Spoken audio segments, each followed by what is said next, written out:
But today is also a day when we need to acknowledge that it's a very difficult day for First Nations peoples.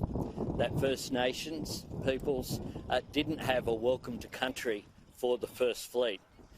For them it was a time of dispossession, a time in which literally through the frontier wars, through violence occurred, and one in which we need to recognise that our history didn't begin in 1788, but be proud of the fact that we have the oldest continuous civilisation on Earth that can be traced back at least 65,000 years.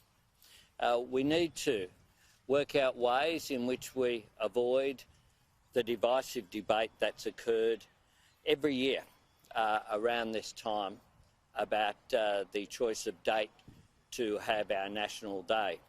One of the things that I proposed now 3 years ago on Australia Day in 2018 was the idea that what we could do perhaps is to consider having the date for the constitutional recognition of First Australians, have that referendum on January 26, so that truly that was a date in which we could remember our history and our past, but also acknowledge, of course, that it's a very significant date, and that in Australia in 2021, most of us are either descendants or directly people who've come through migration to make modern Australia the great multicultural nation that we are.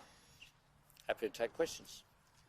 What's your reaction to the Prime Minister's speech today? He said this is the day when the course of the land changed forever. There's no cancelling or escaping this fact. What's your reaction? I think today is a day when we should, in our words and our actions, unite the country and bring it together, rather than seek to have any divisive debate. That's why I put forward that proposition. I reminded people of it yesterday as well. Seems to me that we do need to have a day in which everyone can celebrate, and particularly young Australians, increasingly, I guess, engaged in this debate. You've had issues like the hottest 100 moved from this date to an earlier day.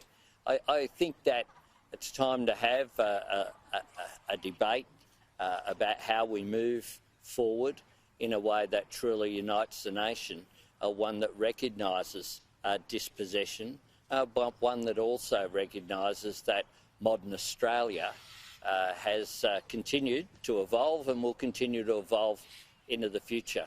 I hope one day, I note former Prime Minister Malcolm Turnbull's comments, and he, of course, is a supporter of a republic, so am I. But I think that in terms of our priorities, the first priority for constitutional change needs to be recognition of the first Australians in our national constitution. To clarify, is division inevitable when this is such a different experience on Australia Day for Indigenous and non-Indigenous? Well, it is a different experience, and we need to acknowledge that and respect that. For the first Australians, you can understand that this is a very difficult day for them.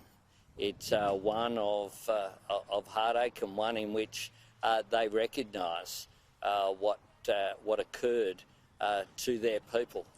And remember, of course, Paul Keating's great Redfern Park speech.